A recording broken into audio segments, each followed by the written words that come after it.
Welcome to the Remnant Radio show, where we're living and learning a restoration lifestyle.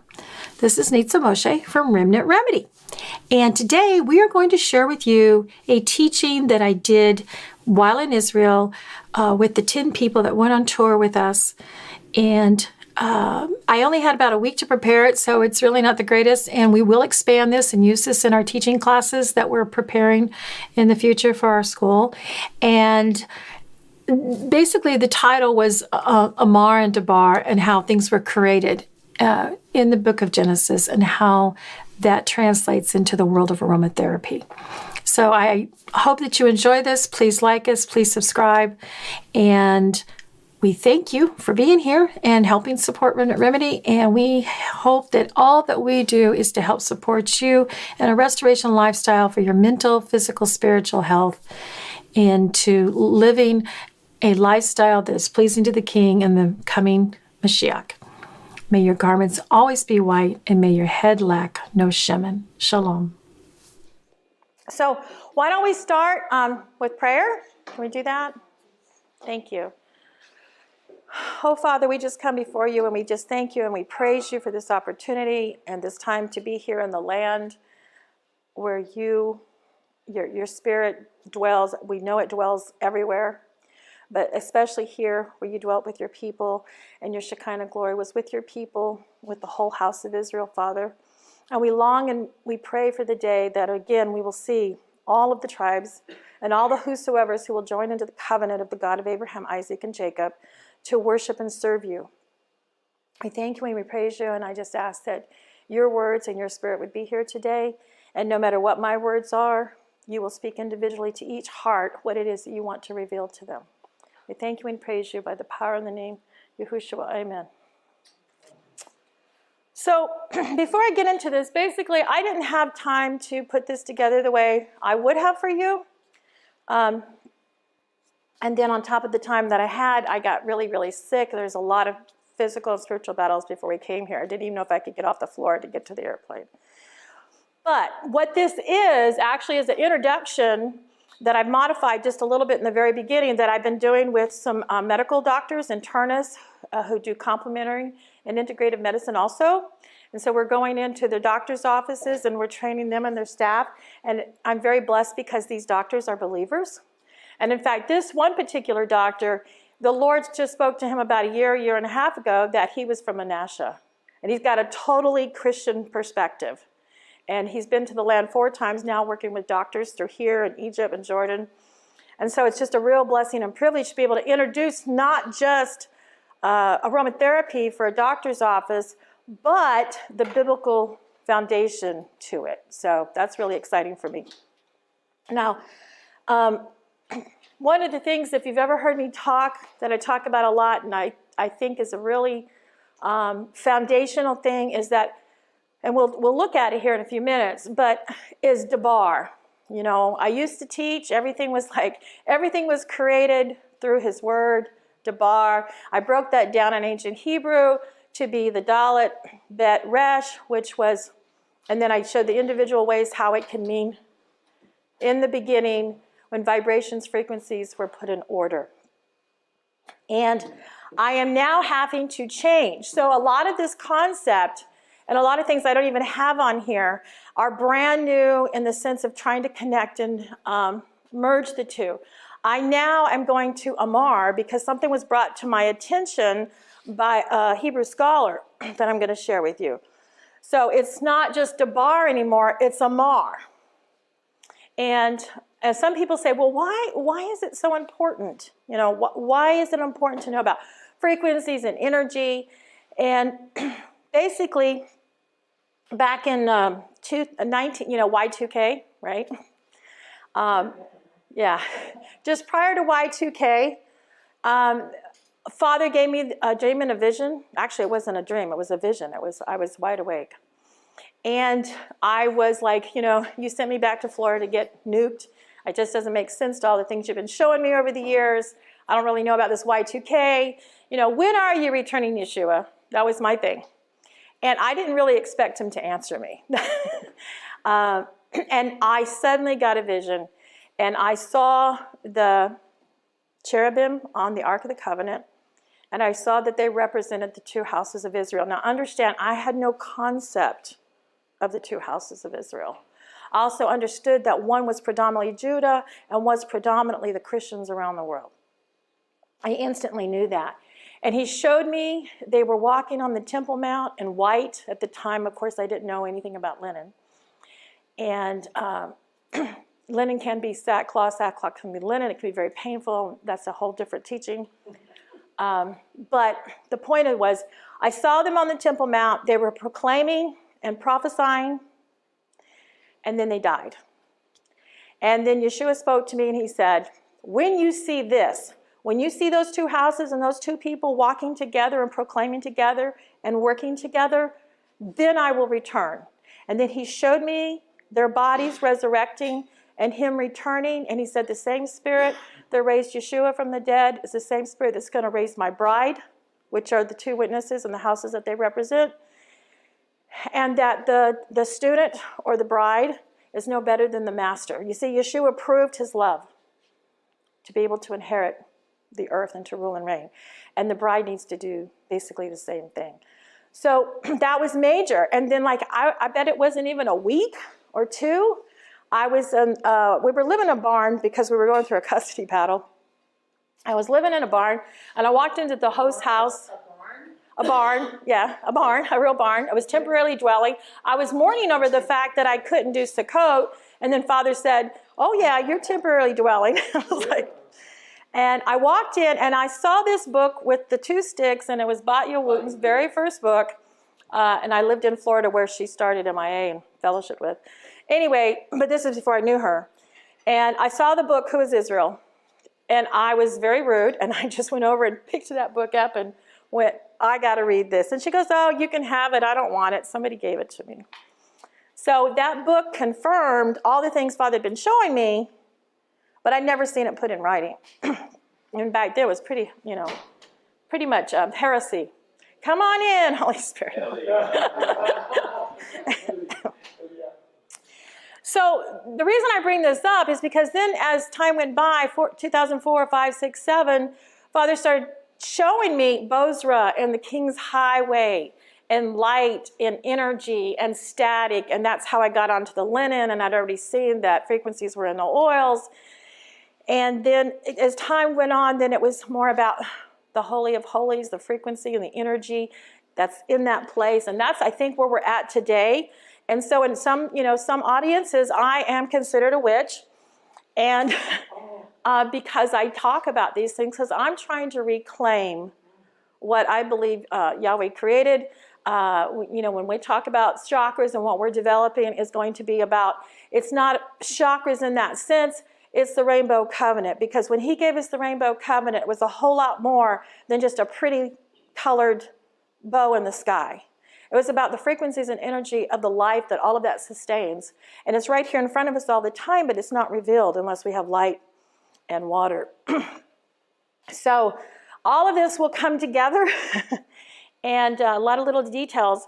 But it's important, I think, because we're walking into, here's the bottom line. We're walking into the time of those witnesses. And we're at a place in time when we're entering into the spiritual, physical tabernacle that I believe Father wants to equip us to understand and know that frequency and energy, and that those two witnesses will have. I don't believe that they just spoke fire like a dragon. When we study and pull the words apart, we see that it's energy and it's thought. It's actually Amar and Debar. And so they're going to have that frequency and that energy, that Amar and that Debar, to be able to speak forth to heal and or destroy people if the Father commands them to. And I believe it was that same energy and understanding that Yeshua and the apostles used when they were walking. And so when you start learning different modalities of energy healing, actually prayer is energy healing, and you start looking at the science and the information behind it, it's like, oh wow, these principles and all of this belongs to him. And it's been taken and it's been perverted. And so, I'll just say, if it makes you uncomfortable, I'm sorry, I'll be glad to listen to you. I've been through a lot, and I'm at the place where I'm not holding back anymore. And Father, yeah, right. That's right. And Father, I ask every day to please judge me, please correct me. But I just feel as I go forward, I just have people come and go, yes, thank you, because we see this, we see these things, and we need to understand, because the enemy's using all kinds of frequencies and energy against us and destroying us and killing us and doing weather manipulation, etc. So war has been declared on mankind. It's just we don't call it war because, the way we look at it. But it all has to do with that frequency and energy. So that's the reason why I think these things are important, because they're just understandings and tools to get to that place for the generation that's going to rise up and be those witnesses, that's going to have that greater power that Yeshua promised us. And the fact that we're sitting here across from Bozrah is really exciting to me, because he showed me that we're going into captivity, that a lot of people just think they're going to get up one day and go to Israel and it's all going to be great. But there's a lot of things that have to happen between now and then. And it may be that we're taken in shackles. And maybe we'll be like the black slaves. And maybe we need to be praising him instead of thinking how horrible it's going to be, because it's going to eventually lead to the redemption and the deliverance of his people and his sheepfold. So that's kind of the introduction. So I don't know if you can see these very well, but what we're developing is these. I might change these, but in the aromatherapy world, you've either got the multi-level marketing or you have the professional world. And having been on both sides, on either side, there's very, very few of us who do biblical aromatherapy. I maybe can count 5 that I, off the top of my head, especially in America. And one of the things that Father's released me from over the last 6-8 months is, yes, I want to continue and get more information and more training, and I have been doing that for clinicals. But whether or not I ever actually get my clinical, it doesn't really matter. What matters is, are we out there teaching it and teaching aromatherapy from a biblical point of view? So what we're trying to do is we're trying to create, a network of people that will be Abba, ancient Bible-based apothecary. And we might put aromatherapy. I'm not sure how that last word's going to work, because we don't want to do just oils. We want to do herbs. We want to do food. We want to do nutrition. We've got brothers and sisters now, medical doctors and some just natural practitioners that are doing iridology, which is all based on the light and the energy in the body. You can go into all the scriptures on that. On Remnant Radio, under my archives, I have a program I did where I didn't plan it. It just came up that when you start pulling the words apart, you can actually see, I believe, iridology in Scripture. And then this symbol here is something we're working with. Because I'm working with doctors now and practitioners, a lot of people get to Remnant Remedy and they either love it or they can't handle it, okay, because of the biblical content. I even have Christians who think that, the menorah is a bad symbol. It's kind of weird. But so we're kind of going with this whole body, because we're trying to integrate things and show people different things with the aromatherapy, and then, of course, with the herbs and stuff. So we're working on a holistic, maybe a holistic brand or line, so that way doctors and people can use it. That'll look more secular and not, so Israel. That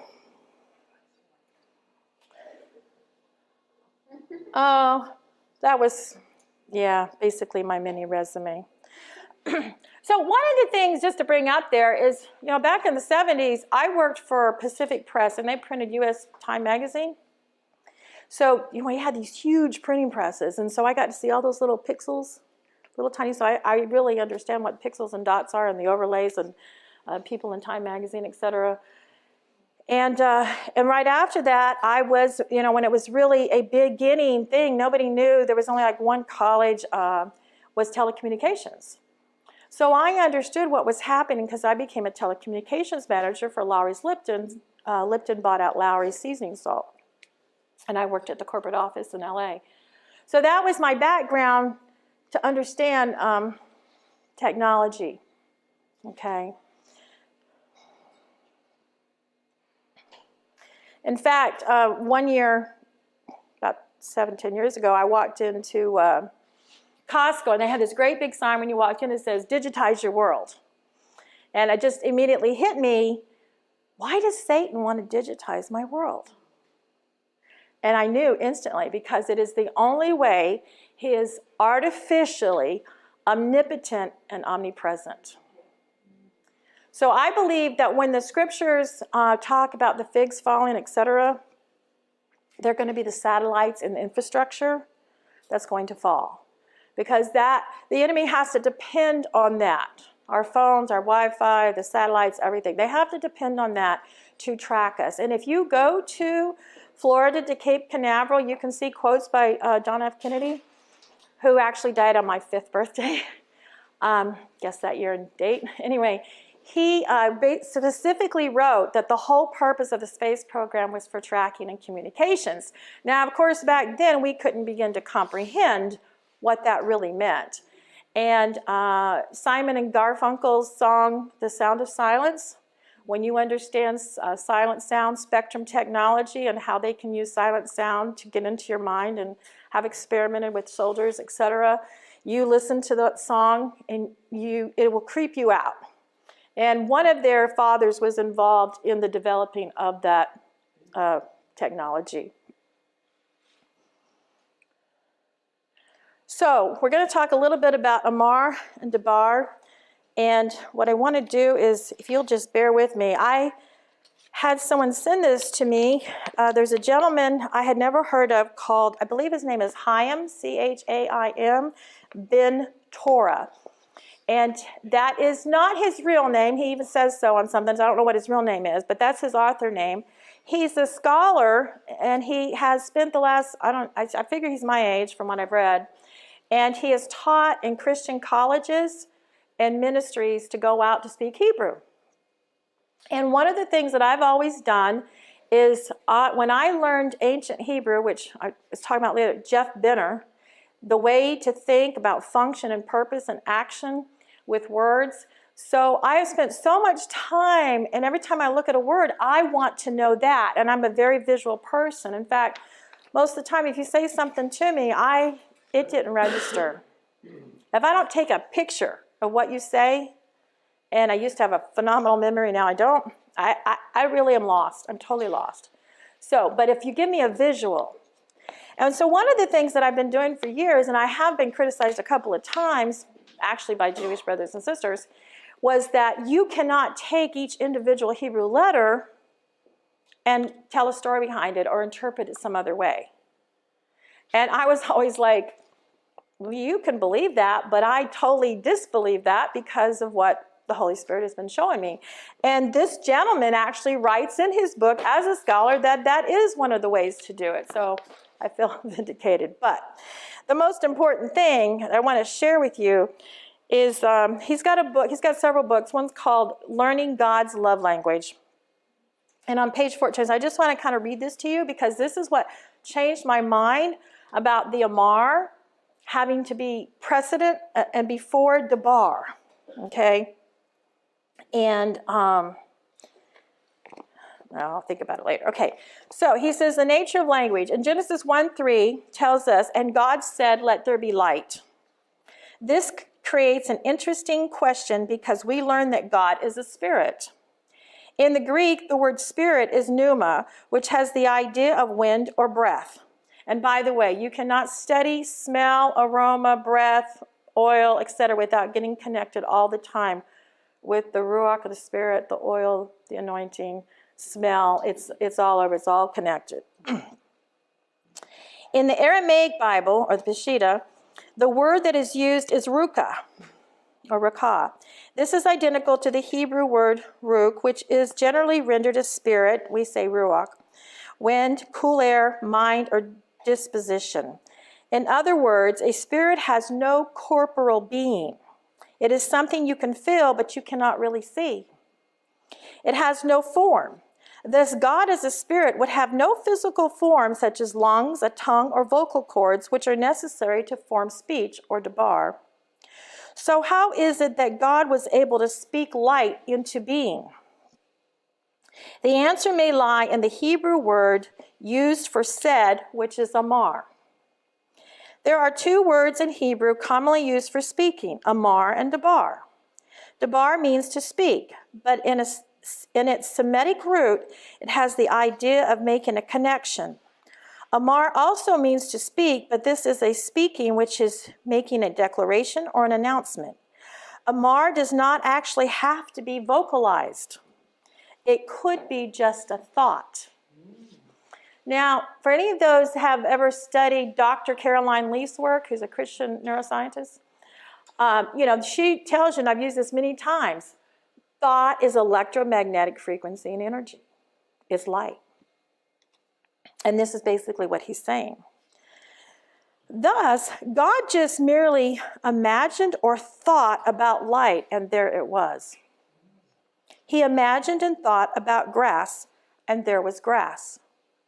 Now, this information comes out when we know, and doctors, not just natural doctors, but medical doctors are knowing, especially in Europe, and the ones that I'm working with, like with Dr. Mercola and that group, is that most of the time, over 80 to 90% of health conditions are related to emotions or the spirit realm. Okay? So it's really important that we're understanding this now and connecting the Hebrew to it, because it's what we think and we can imagine. He imagined and he thought about grass, and there was grass. Still, to even think that we must formulate some sort of vocabulary, do we not? Animals do not think in any language. They feel things. They feel impending atmospheric and geological changes in the earth in their physical bodies. They are in tune with all of the physical elements of the earth, its electrical and magnetic fields. Birds will fly intuitively straight to their winter homes thousands of miles away, and migrating whales do much the same. Salmon return to their breeding grounds to lay their eggs. Animals have a language, but it is not a language of words. It is the language of creation. It is the language of the mind, emotions, and feelings. If you have a dog, you may think he understands every word you say, but he is really watching your eyes, your body movement, and listening to the tone of your voice. This is why you can get in so many troubles on email. Because unless the person knows your personality, right? That's why I refuse to do a lot of things on cyberspace. If you are upset, it does not matter whether the words are coming out of your mouth. Bad, nasty, terrible dog, or beautiful, wonderful, dear dog. No matter what your words are, your pet will lower his head and whine in despair. It is not your words he hears, but your heart that he feels. So too is the language of God. It is not the words we use, the language in which we speak to him, but in the words of our heart. These are not phonical sounds filled with vowels and consonants formed from our physical vocal cords. It's carried by air passing through our lungs and forming certain sounds with our tongue, lips, but they are expressions of the heart. So as a man thinketh, right?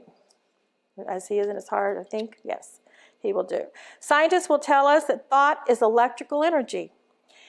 And electroencephalography, or an EEG, is regularly used. An EEG is a test that measures and records the electrical activity of the brain. A computer records the brain's activities on a screen as wavy lines, and certain conditions such as seizures can be seen by the changes in the normal pattern of the brain's activity.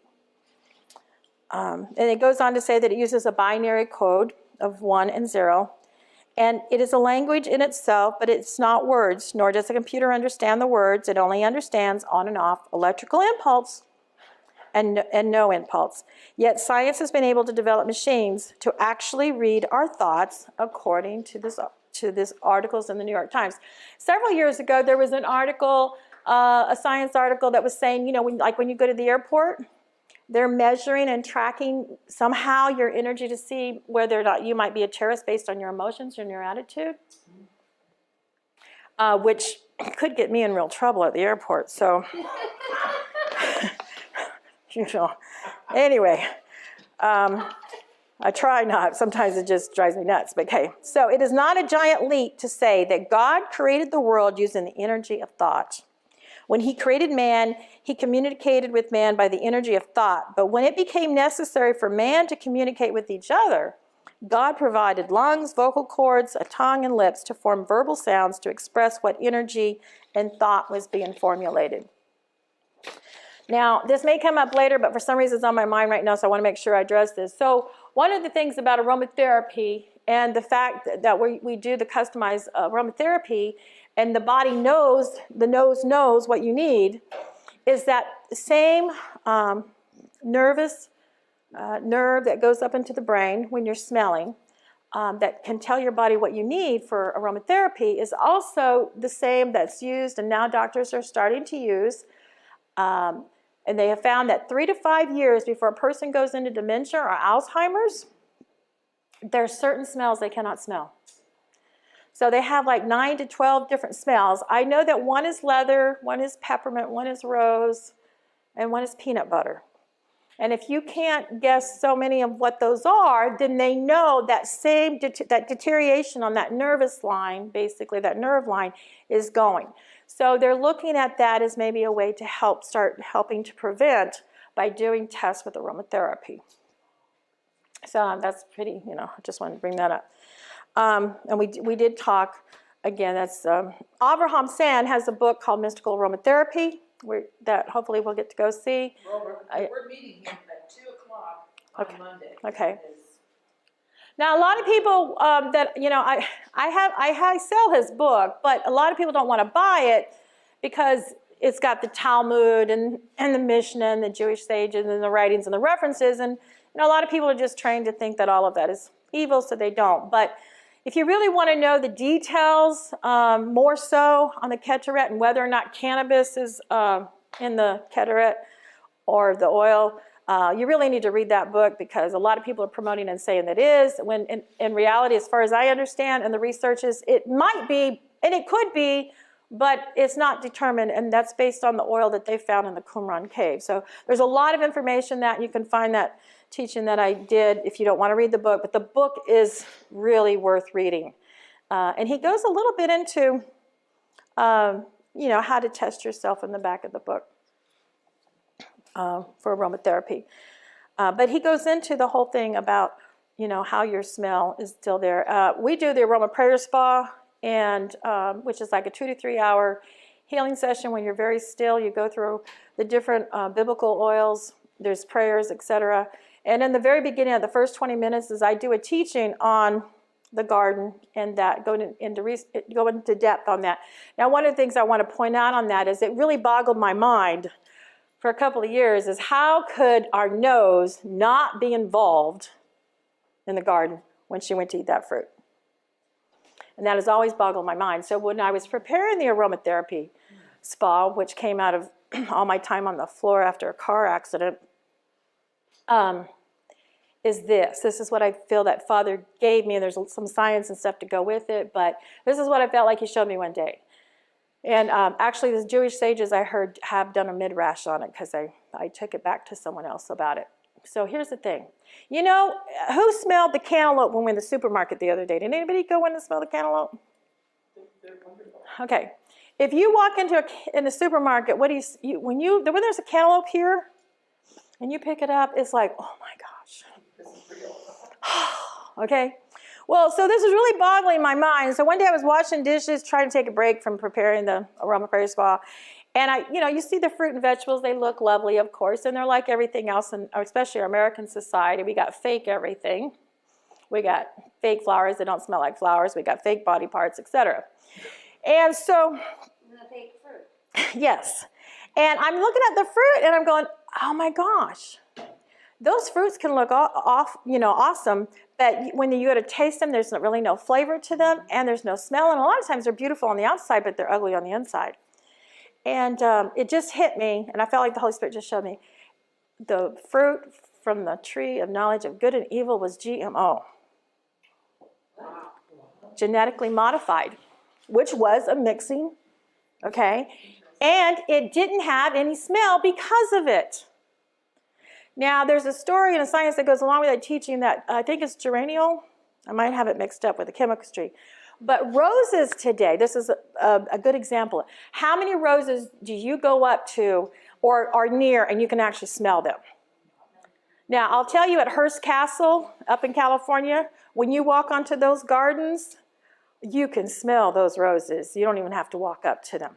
But that's because they haven't been bred to have that chemistry taken out. So what they do today is they breed roses so that that chemistry is removed, but that chemistry is what gives it its smell. That smell is also what repels other insects. But it also causes the flower to wilt faster because, well, actually, I will say it causes the flower to wilt in its time. Because we want it to last so we can do more commercial sales of it, make it travel, etc. But we don't really get to ever really enjoy the quality and the time of life that Father gives that rose. So that's just all kind of an example. So to smell, let me back up a little bit. So one of the things that one of the things that they discovered is one of the reasons it's so important to hold your baby when it's born is because your pheromones are bonding with that child. That's why it kind of makes a difference if it's right away or not. They've also found that if you let the siblings hold the babies, they bond more with the brother or the sister. And one of the things I've always noticed is there are certain men in particular who will always come up to a newborn baby and go, "Can I just smell?" In fact, we were at a place in Jerusalem the other day and there was a newborn baby being changed. I was just standing by this thing going, because they have their own aroma that's so fresh and so undefiled. And of course, then there's all the research that we're with the mate that we're with because of the smell. I mean, lots of things work on that, whether we're conscious of it or not. Now, smell, aroma is associated with to blow, to the wind, to perceive. So when we say something smells wrong, in a metaphorical sense, when we're not really smelling things, it's really because your body really, truly does know. It has this intuition of whether, does it smell okay? Is this fishy? Is there something going on? It means to perceive, to make a quick understanding of. It's also associated with spirit, the ruach. And in Genesis 8:21, it's resh, vav, het, which can be the head, the leader, secured or separated, or set apart and holy. It can also be to divide. Jeremiah 33:20 and 25. I got the word yin-yang up here. Here's why. Because in Jeremiah, he talks about, he made a covenant with night and day. Now, I'm a word. I believe it's Jeremiah 33:20 and 25. I use this a lot in my linen teachings. I associate this because I'm a word study. I go really deep. I don't go broad, but I go really deep on word studies from Genesis to Revelations when I'm studying something. And I believe when he said, first of all, when I read, he made a covenant with night and day. I thought you made covenant with people, right? When did he make covenant with night and day? Well, I remember I had pulled apart Genesis 1:1 through 5 in ancient Hebrew pictograph. And basically, what I see when I read that is this. Just part of it is, behold, there was this great event, and he separated the light or the house or son of light from the house or son of darkness. And also, I went through, and light is day. Night is darkness. Night is chaos. Light is order. Scripture actually defines itself with that. So there's always these two opposing forces that were right there in the beginning of creation. And when we go through the whole thing and we study, we see that the day of the Lord literally is the light of the Lord, because there is no more Arev, which is the mixing of light and darkness, which we translate into evening. And our definition of evening is really incorrect. In older dictionaries and older understandings, and sometimes in the South, we knew that evening meant high sun to when the sun went down. But if we say evening, we're usually talking about when the sun's going down. But it's a light, and you can see it in the language. If you just look at Boker, you can see the house of the sun, or the head of the sun, coming up in the morning. And when you see a rev, you can see the eye. What does an eye do? It's the eye, it opens and closes. So it's the head of the light, or opening and closing of that light, letting it in and out. So when we go through and we say that the day of the Lord, there really is, the scriptures tell us there's going to be no more night, right? There's going to be no more arev, no more mixing of light and darkness. And we go back to the garden, basically that's exactly what happened. There was a mixture of light and darkness. So when I read Jeremiah, and I have all this basic understanding of these pictures and words, it's like, okay, he made that covenant with night and day right there in Genesis. And if I look at just the pictograph, he didn't just separate night and day. He separated, the word is bin in the Hebrew, the sun or the child. He separated the houses of light and darkness. So I think it's spiritual. I think it's physical. And it's just a different concept. So when we say the day of the Lord is coming, it's light. And depending on which side of the covenant you are on, that light will either protect you, provide life for you, or like fire, it will consume you. Okay? And I just look at that is, call it yin yang. It's got to be in balance. But if you start studying the concepts and the principles, I think it's right there in Scripture.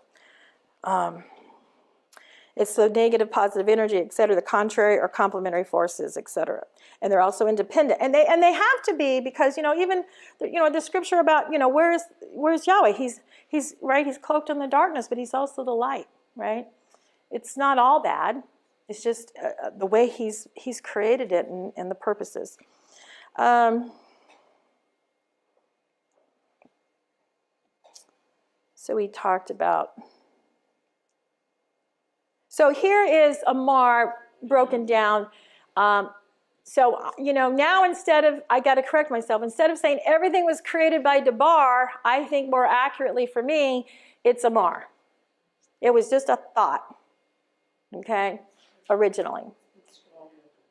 So Strong's number 8559, Genesis 1:3. And so we have the Aleph, the Mem, and the Resh. And these are some of the things that the Aleph can represent: the strong, mighty one, the power, the leader, the one. Now, to me, when I look at the Aleph to the Tav, when you say Aleph Tav, which of course a lot of people in the Hebrew roots, Messianic movement, believe that the Aleph Tav, and I think it's in scriptures like 6,000 or 7,000 times, is actually referring to Yeshua, because he said, I am the Aleph and the Tav.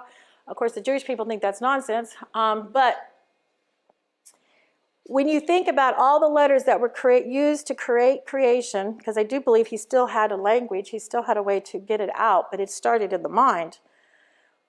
When you look at the very first letter, which is the Aleph, it is a strong, mighty ox, and it was a very agricultural society, which, it still is really.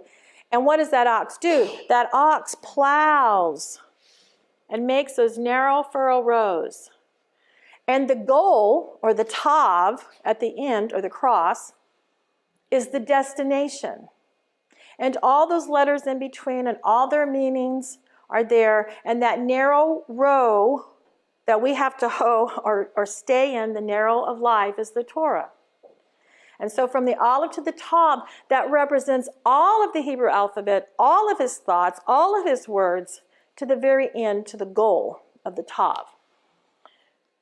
But what we have in the very beginning is the Aleph. Then we have Mem, which looks like water, and it can be water, blood, fluid, flow, frequencies, waves, energy, chaos, force, or mighty. Then we have the head, which I have just recently added because of some insights, it's the mind. So we have the head, the top, the mind, beginning, or first. So we can look at the word Amar, when he created it by his Amar, the word that's used there, you can see right there in the picture. of what was the concept of that. Does that make sense to you guys? What's the first word?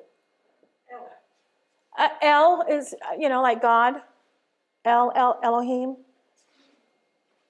So in ancient Hebrew, they actually put an A in front of it, El, all. And then at the end of words like Noel or Yoel, that means something of God. Danielle.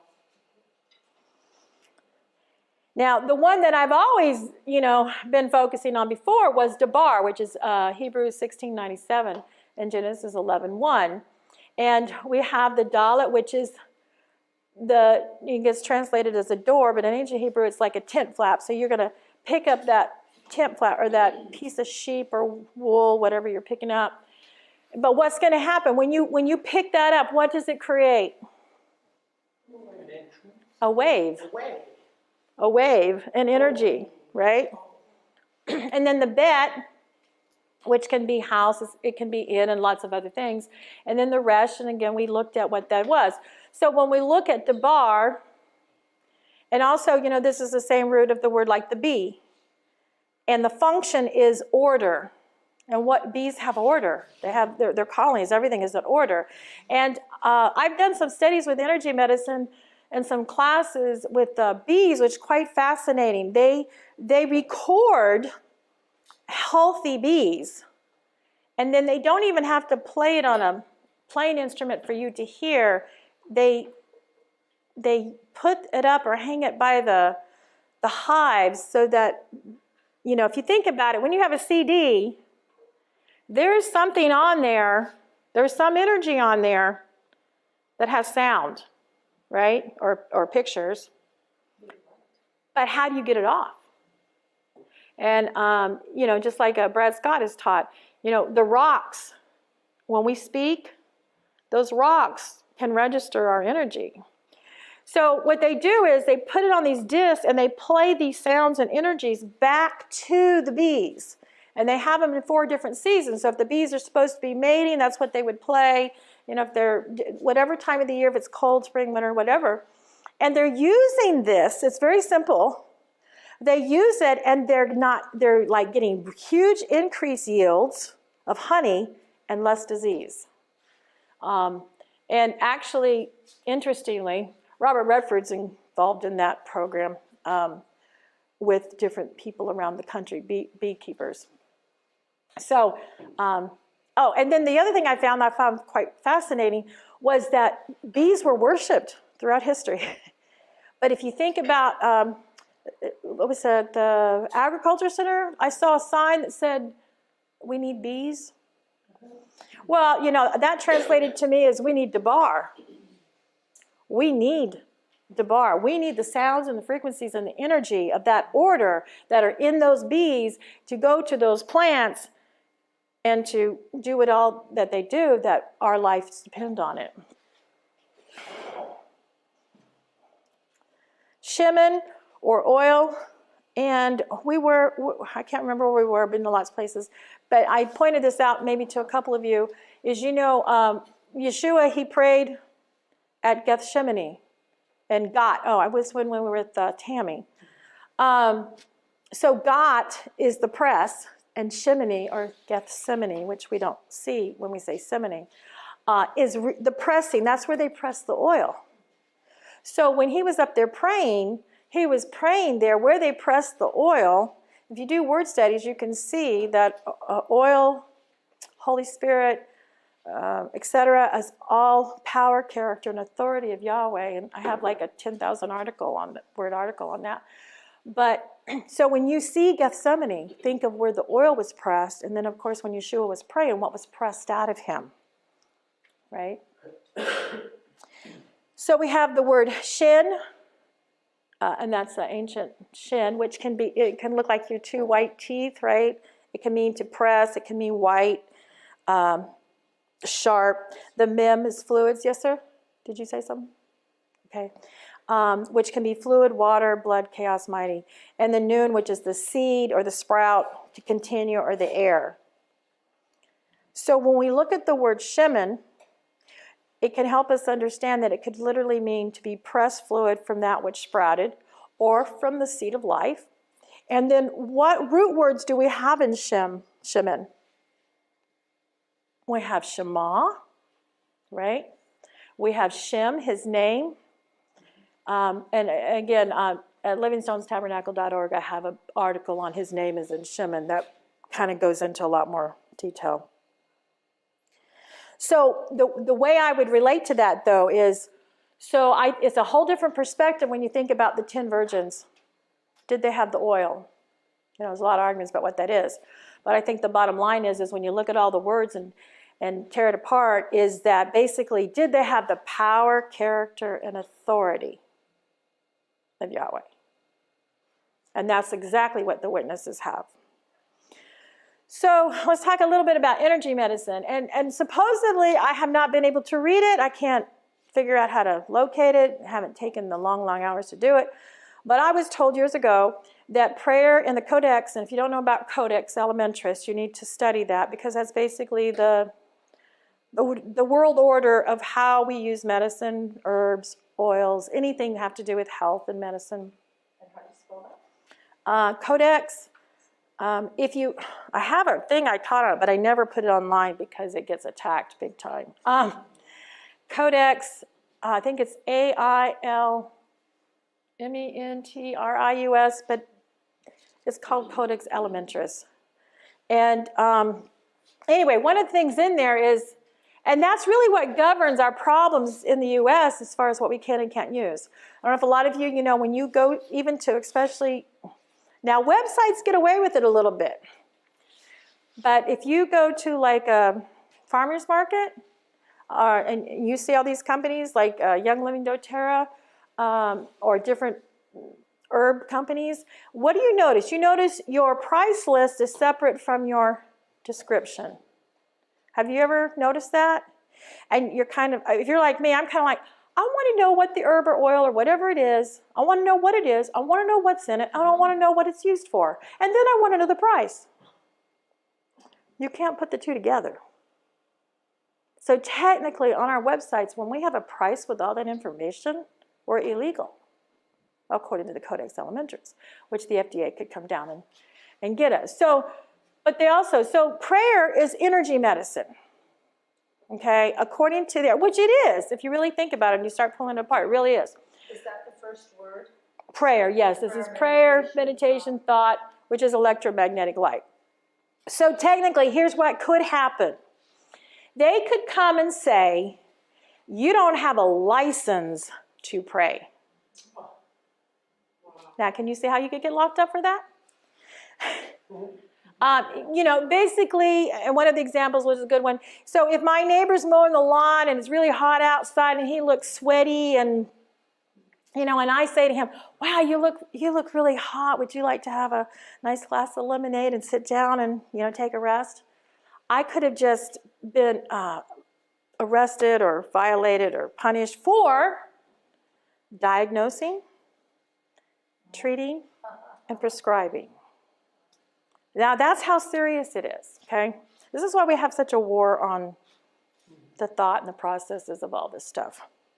So I think that and I know I still don't, we really need to grasp prayer and the energy and its power.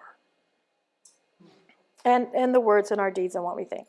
Everything created, we know, now has a signature vibration or frequency, which doesn't that only make sense whether it's seen or unseen, because we got atoms, and atoms have electrons and neutrons and protons and their energy, right?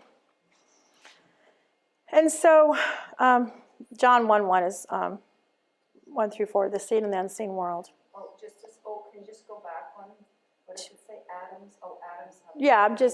I mean, wouldn't that make sense, whether it's seen or unseen? So we know that essential oils, which linen and plants, I believe one of the reasons that raw fruits and vegetables help heal people's bodies is because they have the vibrations, frequency, and energy to resonate to the body, which there's a whole lot more to it. Which, by the way, I'm not going to go back into, but let me back up the chakras for a moment. I have in one of my newsletters that I haven't released for 2 years because of the attacks, which I'm going to hopefully release soon. Part 2 of kidneys. on essential oils and herbs is this. I learned that the root word to chakra, which is a Sanskrit word, is actually originally a Hebrew word, which is said every day in the morning prayers, which is chakarit, which means to be balanced and centered. There's a lot more to it than that, but if you believe that Hebrew was the original language, and I don't know about you guys, but almost everything I hear or see, I'm just like pulling apart the letters from the Hebrews, concepts and pictures. An example of that is when I learned all of that and I created this alphabet book. When I heard that Delilah, right? So when I think Delilah, I think Dalet, Lael, which I don't think just the shepherd stack. I think Lael because I pulled apart all the words about darkness and Hosek and chaos. So when Samson was with Delilah, it was a Dalet, Lael, or Baal, which is Baal, which can be the house of darkness. So what was literally Delilah? She was the door, the Dalet, to darkness for Samson. The on the end is the breath that makes it feminine, right? So essential oils have vibrations, frequencies, and energy. It's another modality of energy healing, just like foods and other things, massage, prayer, etc. Okay, here's some things that this is all new for me. I hope to get this all together for a Sukkot teaching, but here's some things I started looking at. Because people ask me, well, what do you think about Reiki? What do you think about energy medicine? And I'm like, well, first of all, I'm not just going to write you an answer because it'll get posted all over the internet. And I really don't know per se because I personally have not done Reiki. I know Reiki people have been around that kind of creep me out, but I didn't know. Somebody told me they actually summon down angels and spirits. But I believe that Father created energy in energy medicine, and if properly used, and I think we can find examples, just like on the big article I did on frankincense and purity. You don't use frankincense in the offering when it has to do with testing whether or not you were faithful or you were pure with the woman in the Torah portion of Nassau, right? And I think they used water and energy in that. But here's what I noticed. This is why I started looking this up. Yeshua, when he touched someone, there's this Greek word, I'm not sure that I say it right, is haptoahi, like whatever. It means to attach, and it comes also with H681, which means to fasten specifically, and here's what got my attention, to set on fire. So, when you touch someone, and a lot of the healing was by touch, sometimes it wasn't, but it can mean to kindle or light a fire. Now we know, especially if you're in cold weather, if you go to touch something, right, you can get shocked. And we are living stones of light and energy. And there's a lot of other pretenses to this. I have that one teaching where basically they've discovered and know that in our blood are nanocrystals. So we are literally, not just figuratively, living stones. And those crystals vibrate. Our hair are antennas. They're made from minerals. That's a whole nother topic, okay? But you got to start thinking. The word is really true and very thorough and encompassing. So, and in these verses, he knew that when that woman reached out, right? He knew that virtue or that energy had left his body. And I'm reading where it says, I think it's a centurion that comes to him and says, I'm not fit for you to come to my house to heal my servant, my soldier, whatever. And he goes, so, just give the word, just give the commandment. Well, when you're dealing with emotion code and energy work, you're speaking and using muscle response testing, which is based on the electrical energy in the body and the thought and the mind. So I'm reading that now because I'm understanding more and I'm going, oh my goodness, Yeshua healed by proxy. You can do proxy energy healing. Now, unfortunately, it gets called witchcraft.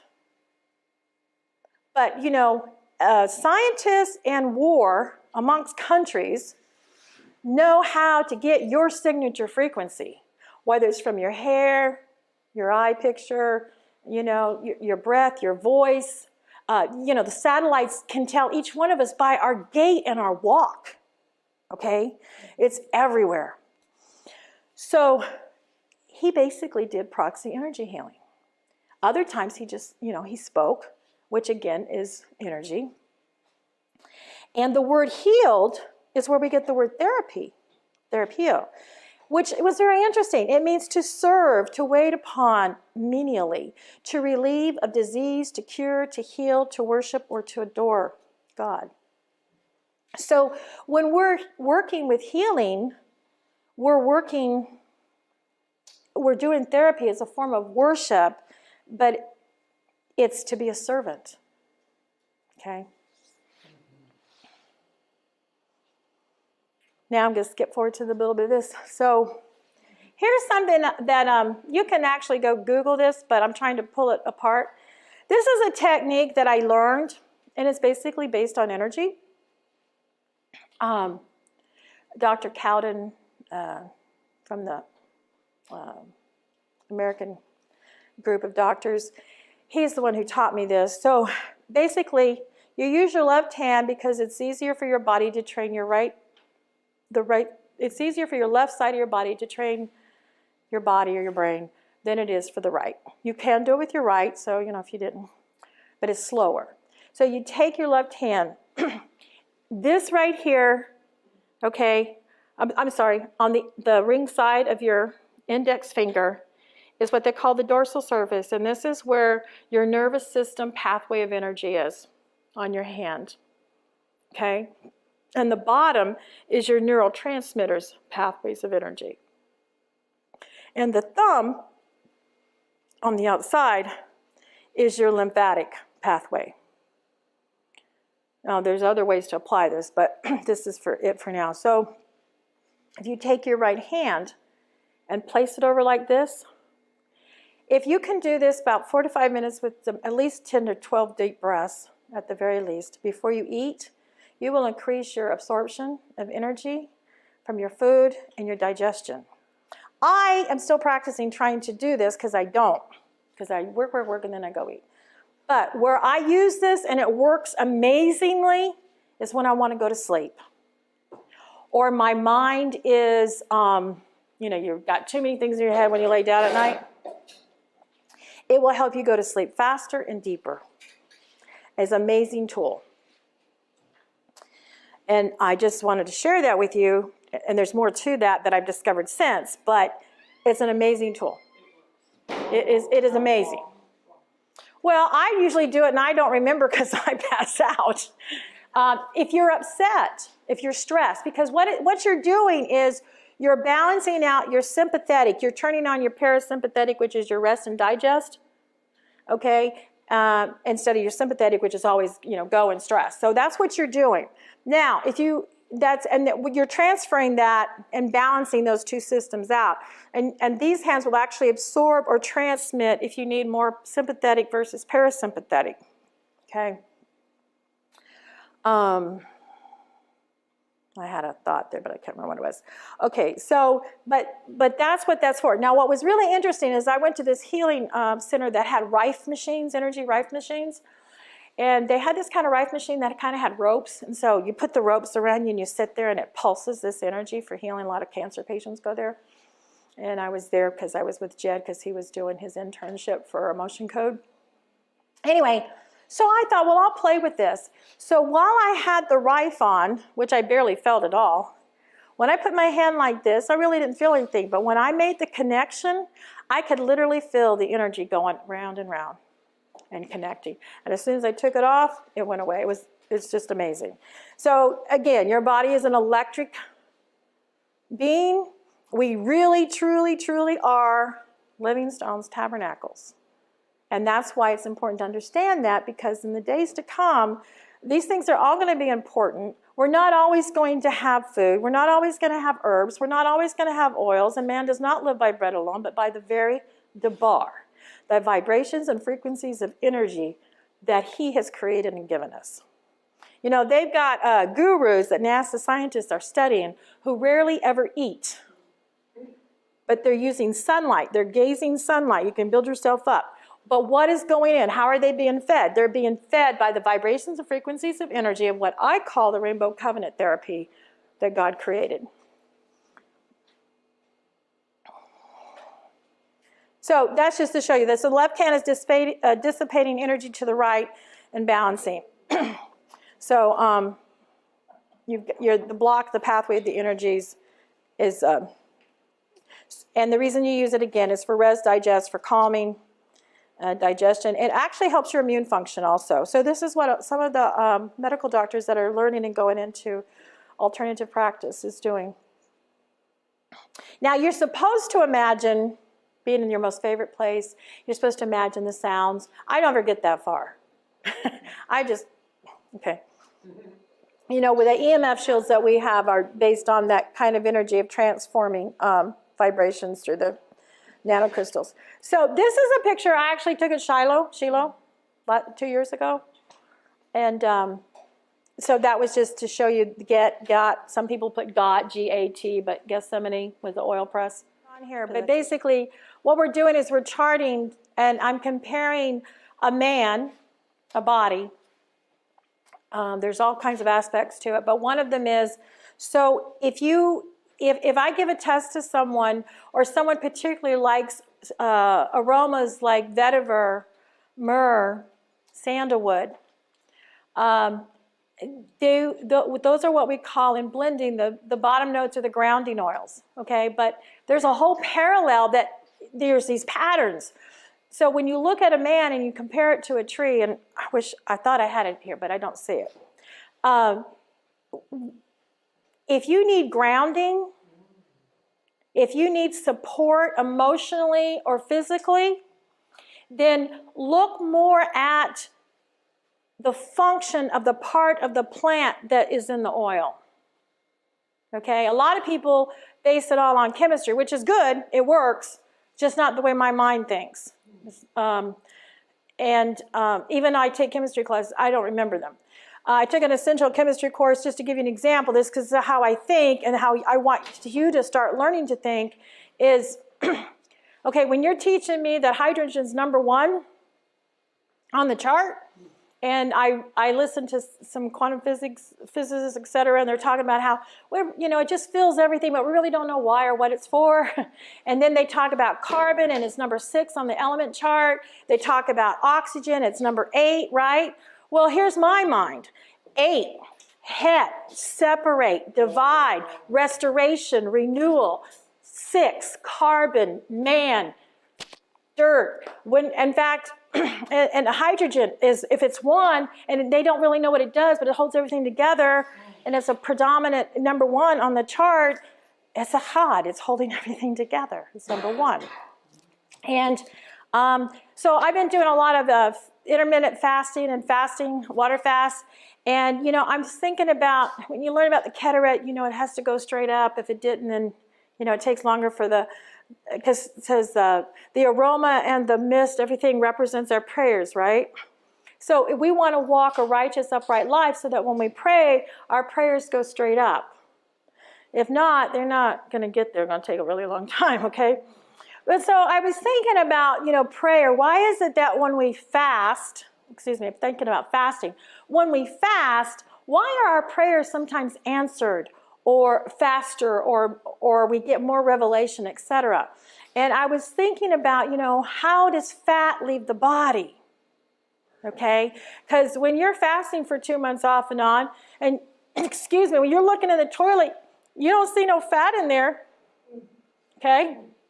So I started looking that up, and I'm like, oh my gosh. So basically what happens is the fat is the energy, and when you start burning fat, it gets transformed the same way that the EMF shields work. We're transforming bad energy to good energy.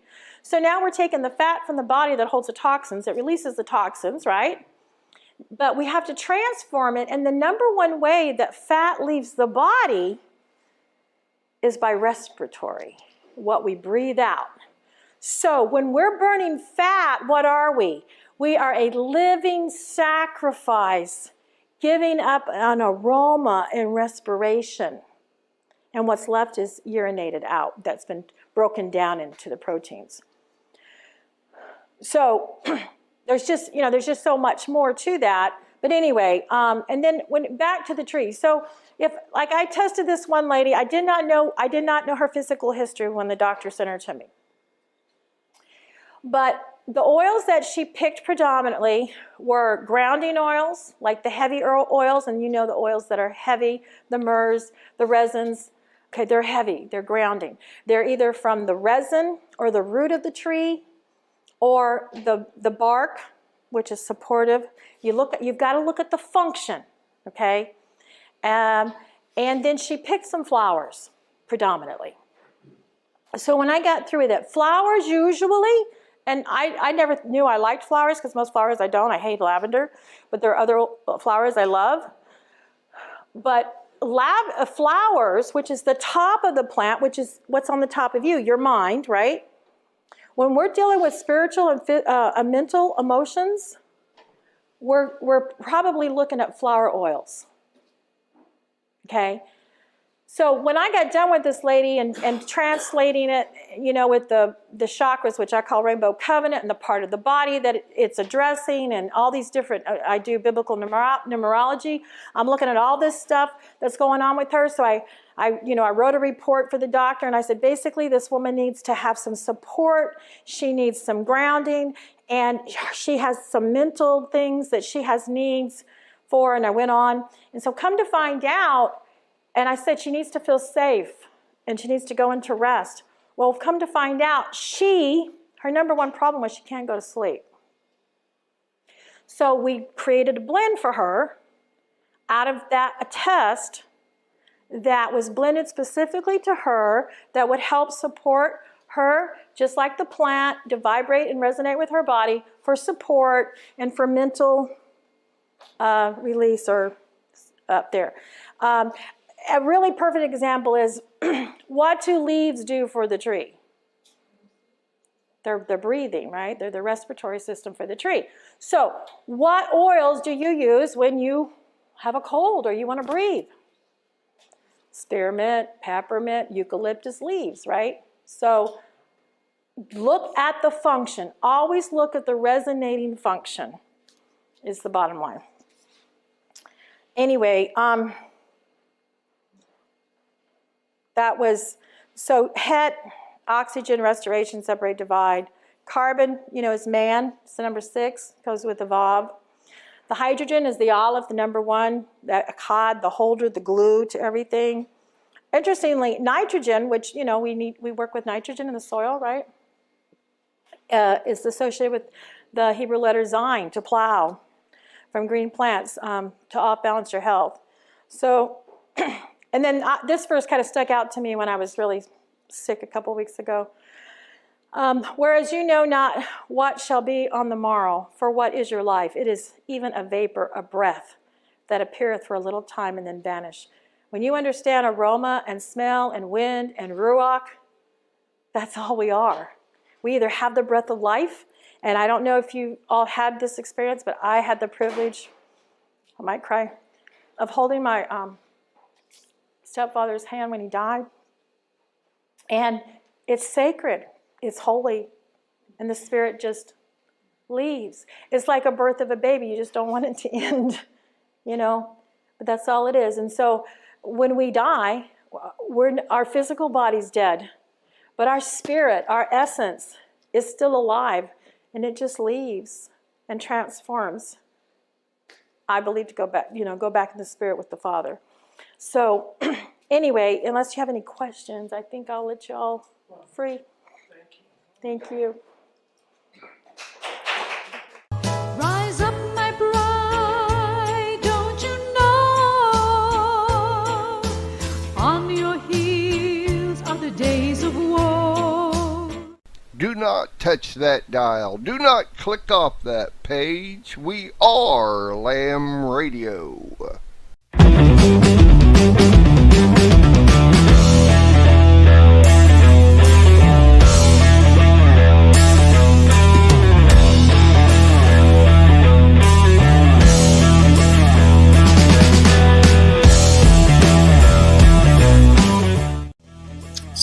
just some thoughts as I get going here. Want to bring into the conversation. We've got joining us from the great state of Florida, sunny Florida, opened up way before anybody else. We've got Eddie, and is Tammy joining us as well? Tammy is she is getting prettied up.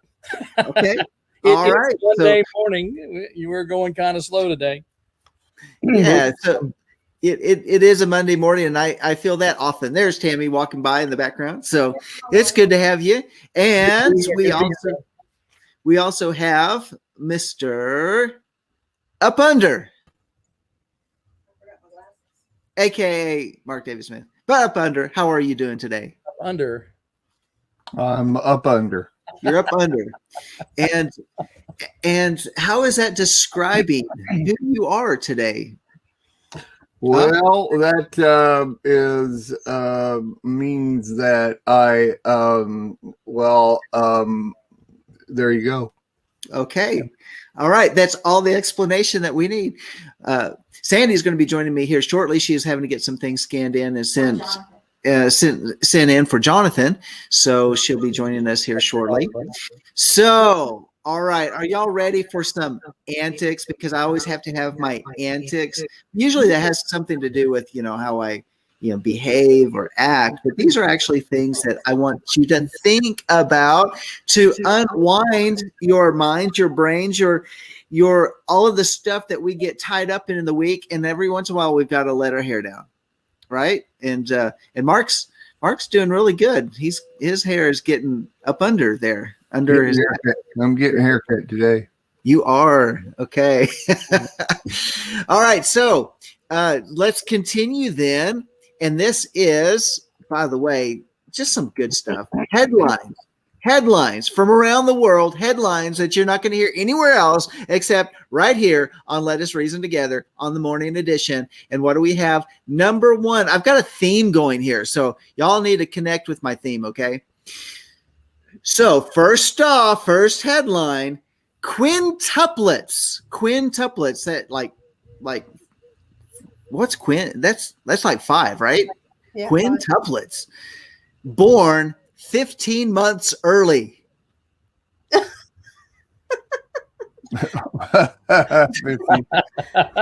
months early. Yeah. Yeah. I've got a twin brother that was born 3 months after me.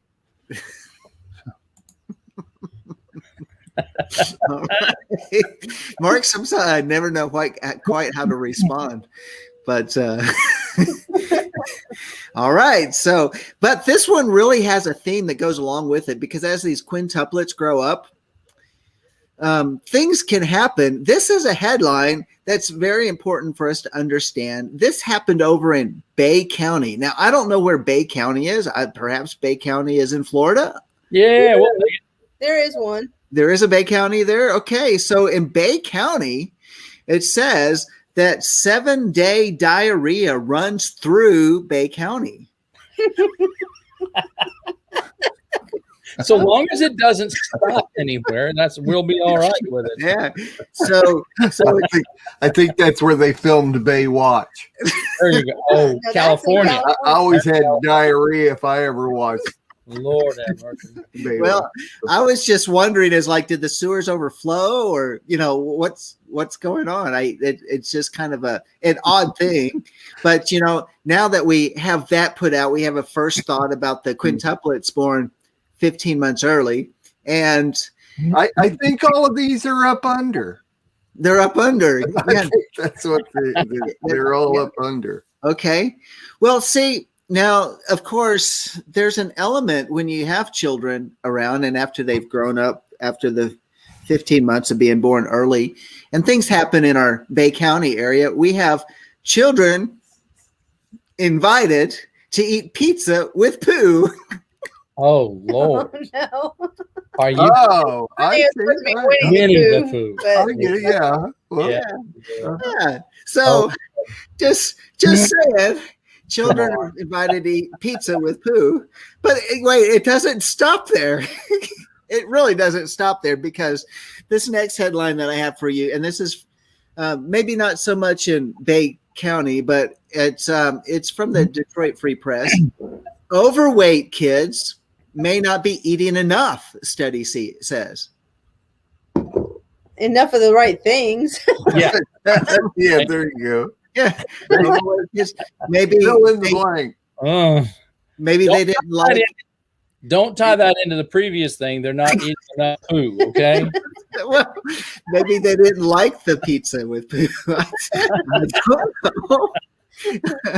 So, but last but not least, I couldn't resist this one. And this really just kind of puts it all in the right perspective this morning for us. And this is how, regarding your health, body odor can be controlled by bathing. Really? Well, That's great. That's a novel thought. I think I'll try that after the show. So it's been at least 7 days. No. Yes. 7 days. So so I thought that was kind of interesting that that we have a tie-in from everything from the kids born before time to stuff running in the streets of Bay County and dietary issues that sometimes it all boils down to bathing. Okay. All right. That's right. Okay. Just I feel not fully. I don't know. There's something missing, and it's on the other side of you. We're missing. We're just like missing. right there. Yeah, there's a space. There's a void next to you. I have a void here. I always have a void. This past week, after my wife and I watched one of the segments from the show, she looked at me and says, "Honey, I'm so sorry I don't come on there with you like the other guys' wives come on." And I think we're fine. Is that we're so used to your void being filled that I just don't feel fulfilled.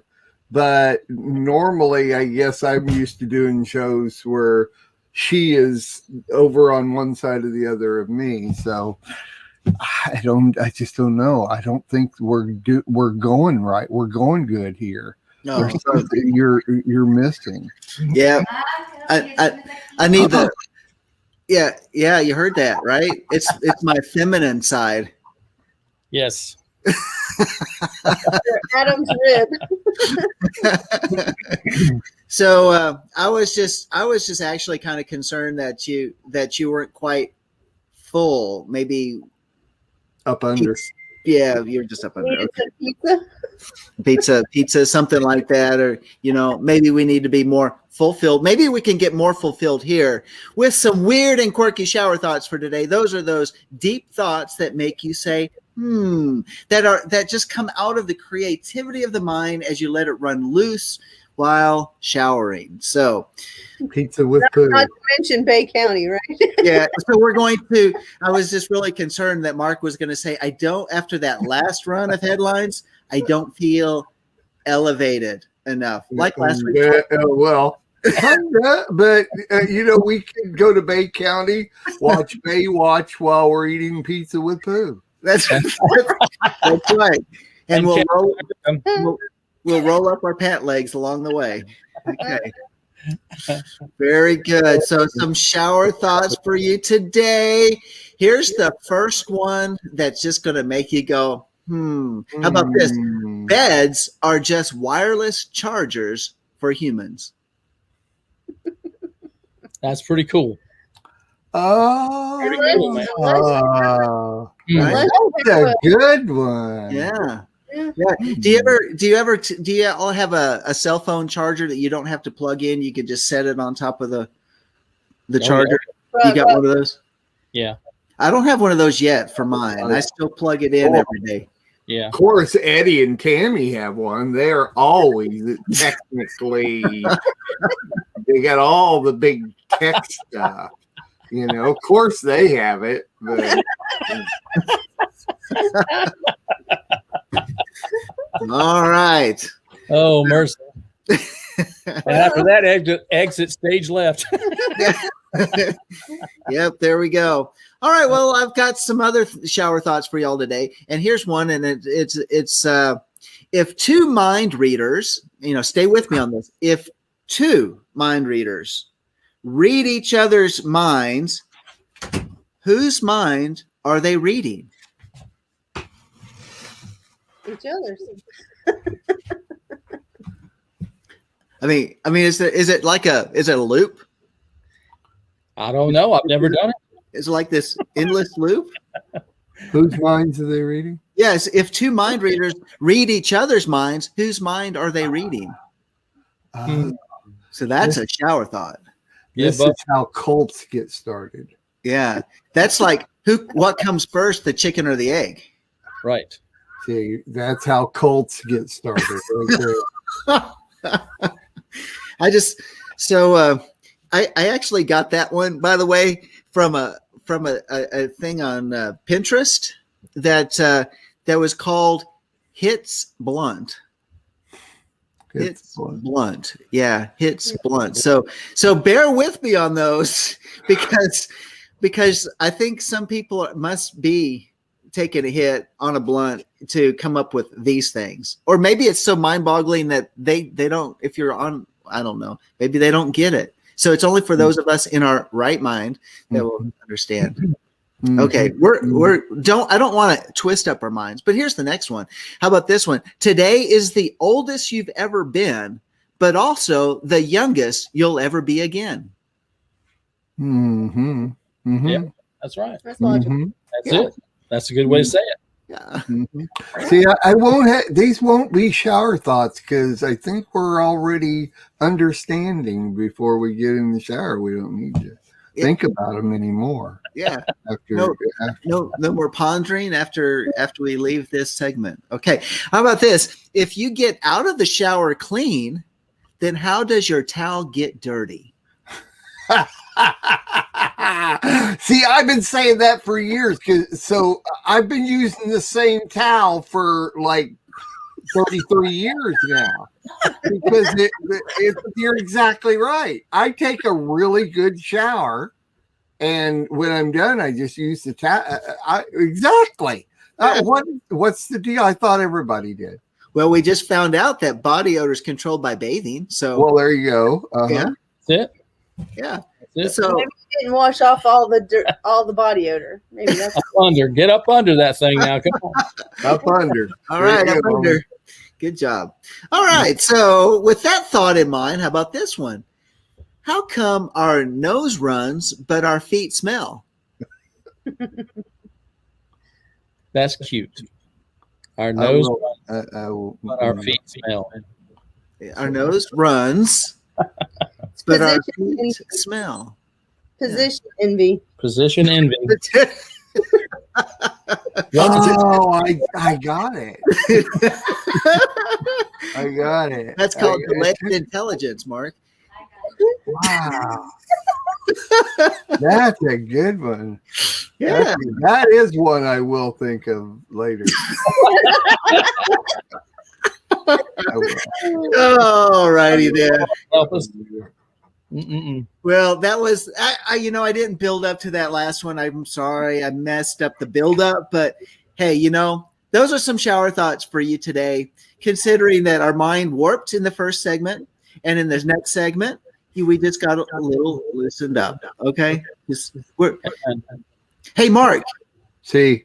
Tell us how, because I'm going to let everybody know that everybody that's listening right now, not only do we have the tour portion of the Brit House Shot in the news segment, but we're going to be doing the news segment in another place. We're going to drop off of YouTube, but you want to go to Messianic Lamb Network to find it. So, Mark, what do we do? Here's how we do it.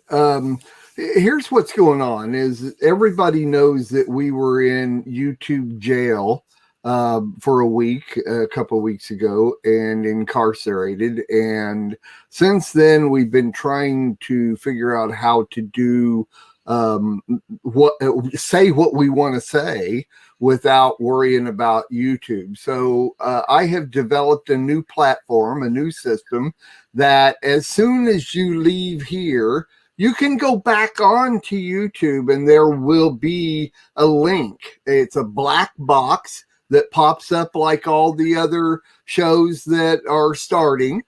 And you click, you go to that black box, and underneath in the comments, you can click on there and it'll either take you to the website where we watch, you can watch the show without chat. But if you want to watch with chat, it gives you a link that says, click here and go with chat. And it'll take you to Twitch, and Twitch lets you watch it. And the link takes you directly to the show. So all you have to do is click on chat when you get to Twitch, and you can type in or go to the website, click on the deal here. Look at this. Look at this right here. If you go to the website, which is this right here, you can see right here is a player, and right underneath it says Monday Reason and Censored News. You can click on the player and watch it without chat. You can come down here and click on this like this, and it will take you to, there we go. You can take you to this, and look, takes you right to Twitch. And of course, we're offline. And then if you'll hit chat, it puts the chat over here, and you can watch us like that. So that's how you do it. You just go over here and you click on that if you want to, or click on that if you want to watch it without chat. It's actually extremely easy. So you can go to the website. It's actually, the link is on YouTube to watch it without YouTube. So there you go. There you go. And that way, and then later on, if you want to go back and watch the archives, you can just find it there on Messianic Lamb Network, and they're on the website. Oh, hey, real quick, looky here. Who? Oh, come on, you're gonna miss it. No, wait just a second. Who is that guy right there? Who is that guy? Huh? Let's just there you go. Let's see. We'll go to that guy's page. Who is that guy right there? Oh, check that out. He looks familiar. I put him in the water. All right, there you go. That's how you do it. At the bottom of the hour. There you go. Well, if you like what you're hearing here on the Messianic Lamb Network, know that you can catch all of your favorite shows and all the ones that you missed there on the network at the website. And then also, while you're here with us on YouTube, make sure you give us a thumbs up and like it, and share it also with your groups and your social media and all of that fun stuff. And you can find these parts also segmented out on Messianic Lamb Network.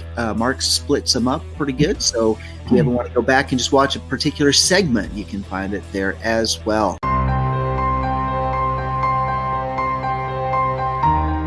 Thank you for your generous donations to Messianic Lamb Radio. You will be blessed as promised in Proverbs 22:9. These donations enable listeners from around the world to hear words of hope in teachings and in songs. Todah Rabbah.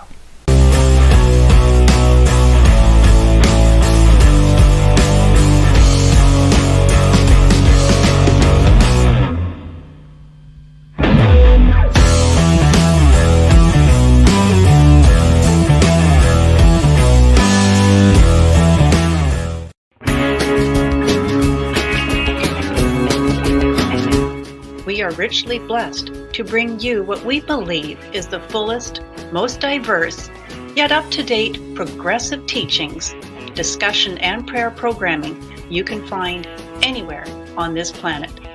Be sure to take the tour of the MessianicLambRadio.com website. I'm Susan Hugie, thanking you for joining us on the Messianic Lamb Video Network.